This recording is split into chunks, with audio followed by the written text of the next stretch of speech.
Assalamualaikum warahmatullahi wabarakatuh.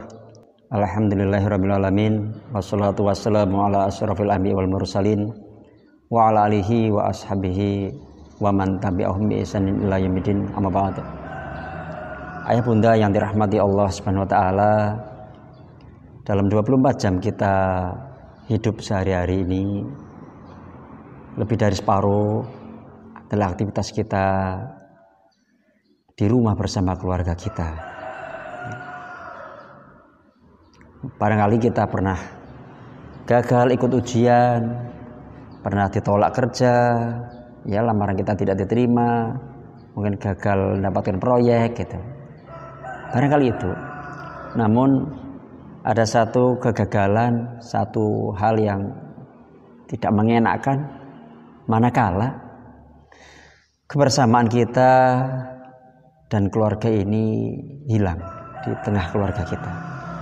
Ini harus menjadi satu penyesalan, harus menjadi satu keprihatinan kepada kita. Ya. Jangan sampai ya hari-hari kita tidak ada cengkerama, canda tawa, bincang-bincang ringan bersama pasangan gitu ya. Barangkali ini sesuatu yang sekarang juga langka atau mungkin mahal harganya gitu. Ketika orang-orang aktivitas tertipu dengan tipuan dunia yang begitu menipu, sehingga kerja keluar gitu. Toh akhirnya kehidupannya hampa begitu. Karena hilang kebersamaan. Sukses di dunia, punya perusahaan, gajinya besar, ya, punya kedudukan, punya anak buah begitu. Setelah meninggal, apakah anak buahnya mau doakan semuanya? Enggak. Yang akan mendoakan adalah anaknya sebenarnya. Namun dia melewatkan hari-hari bersama anak, melewatkan canda tawa, bercanda dengan anak-anak dan pasangan, bercengkerama ringan, makan bersama gitu ya. Seakan-akan ini menjadi sesuatu yang sekarang ini jadi hilang, jadi langka begitu. Maka ya bunda, jangan sampai kita terjebak, tertipu oleh suatu kehidupan yang semu, sehingga kita meninggalkan kebersamaan kita bersama pasangan.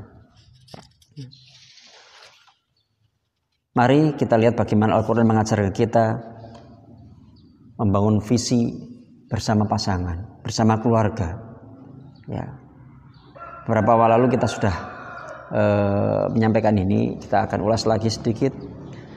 Ketika surat Al-Furqan ayat 74, A'udzubillahi minasyaitonirrajim, walladzina yaquluna rabbana hab lana min azwajina wa dzurriyyatina qurrata a'yun waj'alna lil muttaqina imama.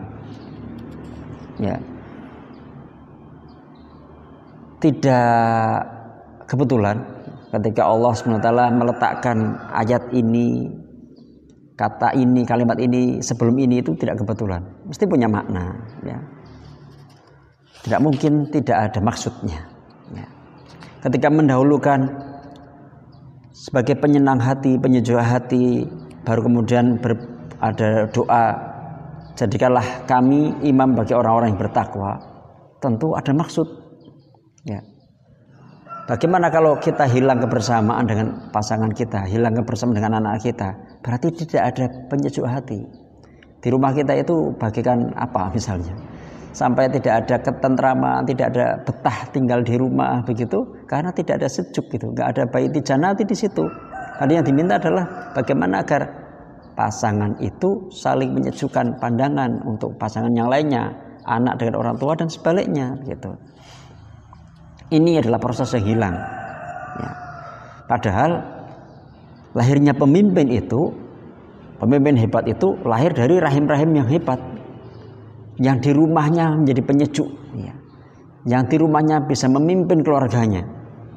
Ini yang hilang proses ini. Kita mungkin kadang-kadang didapati di media sosial itu nyinyir gitu ya istilahnya gitu ya, terhadap keadaan yang ada di sekitaran kita. Kok kebijakannya begini, kok kebijakannya begini, kok kebijakan begini, kok sekarang naik, kok sekarang naik itu. Ya ngeluh-ngeluh aja. Terus apa yang bisa kita lakukan? Ya. Apa yang perlu kita lakukan? Ya. hanya ngedumel begitu gitu. Terus bisa menyelesaikan sesuatu sudah. Padahal di situ ada sumbangsih kita sebenarnya. Apa itu? Ya kita tidak memulai kita dengan keluarga kita. Ya. Lahirnya pemimpin istimewa itu lahir dari rumah-rumah yang istimewa. Mereka yang telah mampu menyejukkan pandangan mata di rumahnya, maka diharapkan kelak saat amanah besar itu datang, ia menjadi pemimpin yang istimewa pula. Ya. Jadi ketika misalnya kok sekarang belum ada pemimpin yang hebat misalnya gitu ya. Ya karena harusnya kita introspeksi sejauh mana peran-peran kita di rumah untuk anak-anak kita, untuk keluarga kita. Ya. Jadi sepanjang sejarah pemimpin hebat itu mesti lahir dari rahim-rahim hebat, lahir dari keluarga-keluarga yang hebat. Ya, bagaimana itu? Contohnya keluarga Rasulullah SAW. Ya. Sampai anak cucunya dan sebagainya. Kemudian keluarga para khulafaur rasyidin. Kemudian termasuk yang fenomenal itu ya, Umar bin Abdul Aziz itu ya, katanya mujaddid itu. Itu masya Allah, ya, seorang ulama, ahli ilmu, ya, seorang ahli ilmu. Kemudian dengan keberkahannya gitu ya, jika kemudian hartanya dikorbankan juga untuk kepentingan umat Islam dan kaum muslimin, sehingga anak-anaknya pun setelah beliau wafat ya, itu meninggalkan warisan cuma sangat sedikit. Namun karena keberkahannya, anak-anaknya pun jadi anak-anak soleh, dan akhirnya anak-anaknya pun ada yang bisa berinfak dengan banyak sekali. Padahal tadinya warisannya cuma sedikit. Inilah lahir pemimpin hebat itu dari keluarga-keluarga yang hebat. Nah, kita yang selama ini berdoa dengan seperti itu, Rabbana hab lana min azwajina wa dzurriyyatina qurrata a'yun waj'alna lil muttaqina imama. Kok sampai sekarang kok pasangan saya kok belum menyejukkan pandangan saya ya, belum menyejukkan hati saya ya. Kok anak-anak saya sekarang kok begini gitu ya. Kayaknya di luar harapan kita semua. Jangan-jangan selama ini kita berdoa ini nggak tahu maknanya. Terus kalau udah tahu maknanya misalnya gitu, terus apa sih yang sudah kita lakukan? Ikhtiar apa yang sudah kita lakukan untuk agar pasangan kita itu bisa menyejukkan pandangan kita, agar anak-anak kita itu sudah menyejukkan pandangan kita? Tentu kita melakukan ikhtiar. Setelah doa itu kita melakukan usaha upaya. Apa itu? Saya ingatkan adalah dialog-dialog iman di rumah, ada taklim di rumah, halakoh, nasihat ya, sebagaimana pertemuan-pertemuan berikut ya sebelumnya Luqman Al-Hakim dengan anaknya gitu kan. Itu yang dilakukan itu sebagai petunjuk. Nah, kalau ini nggak ada, semua sibuk sana sibuk sini, dua-duanya sibuk gitu. Terus kita pengennya tiba-tiba ada pemimpin hebat, nggak ada. Dari ayat itu ya, wa ja'alna lil muttaqina imama itu, jadikanlah kami pemimpin bagi orang-orang yang bertakwa. Artinya ketika keluarga kita bertakwa dan semua keluarga ya, keluarga ayah bunda semua ini juga masing-masing bertakwa, akan dipilih pemimpin yang bertakwa. Akan dipilih pemimpin yang bertakwa di antara orang-orang yang bertakwa tadi. Jadi bukan pemimpin bertakwa di antara orang-orang yang penuh maksiat, bukan. Bukan begitu. Doa ini dahsyat sekali. Doa ini doa Masya Allah gitu kalau ini dipahami. Jadi kita mulai dari mana? Kita bisa mulai sekarang. Sekarang tidak ditunda lagi. Kita benahi masa pandemi ini Masya Allah. Untuk bagaimana kita membersamai keluarga kita, ya, lebih banyak waktu banyak di rumah untuk bersama, ada halakoh, ada nasihat ya. Bahkan sebagian juga yang pelajaran secara akademik yang mungkin secara ilmu kita tidak mempelajari itu ya.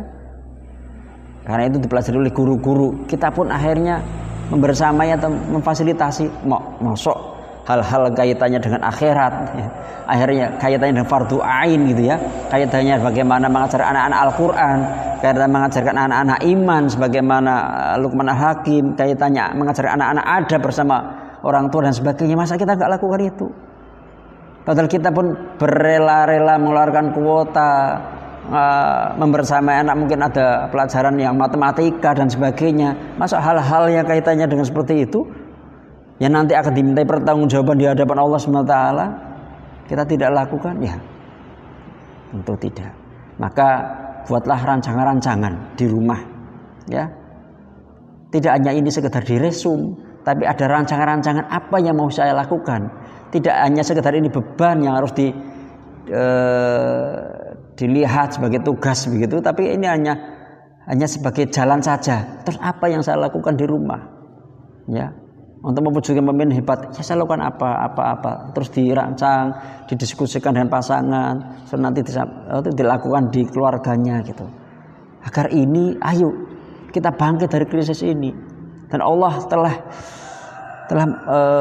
menakdirkan ada terjadi pandemi seperti ini. Mari kita ridhoi. Dan tentu ada hikmah besar. Dan selalu kita bisa mengambil hikmah besar ini. Dan selalu kita berprasangka baik kepada Allah SWT. Dan kalau ini tidak kita sadari, tidak kita syukuri, ya, maka akan jadi tetap musibah berikutnya. Tapi kalau kita sadari, kita syukuri, ya, kita ridhoi, maka ini menjadi sebuah lentingan yang luar biasa untuk kebangkitan umat Islam dan kaum muslimin. Mudah-mudahan bermanfaat. Kita akhiri. Assalamualaikum warahmatullahi wabarakatuh.